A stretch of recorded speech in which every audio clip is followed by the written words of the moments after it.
காவிரி ஆற்றில் வெள்ளப்பெருக்கு ஏற்பட்டுள்ள பகுதிகளில் தருமபுரி மாவட்ட ஆட்சியர் சாந்தி நேரில் பார்வையிட்டு ஆய்வு செய்தார். காவிரி நீர்பிடிப்பு பகுதிகளில் தொடர்ந்து மழை பெய்து வருவதால் கர்நாடக அணைகள் நிரம்பியுள்ளன.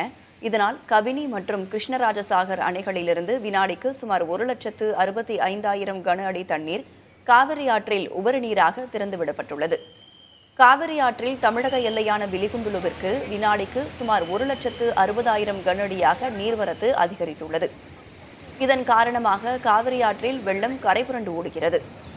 முன்னெச்சரிக்கை நடவடிக்கையாக காவிரி கரையோரம் உள்ள மக்கள் பாதுகாப்பான இடங்களுக்கு செல்ல ஒலிபெருக்கி மூலம் அறிவுறுத்தப்பட்டுள்ளது. காவிரி ஆற்றில் வெள்ளப்பெருக்கு ஏற்பட்டுள்ள ஒகேனக்கலில் மாவட்ட ஆட்சியர் சாந்தி நேரில் பார்வையிட்டு ஆய்வு செய்தார்.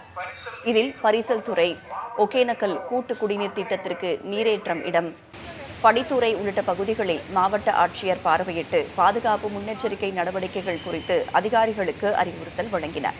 இதற்கிடையே கர்நாடக நீர்பிடிப்பு பகுதிகளில் மழை குறைந்ததன் காரணமாக உபரிநீர் திறப்பு பல மடங்கு சரிந்துள்ளது.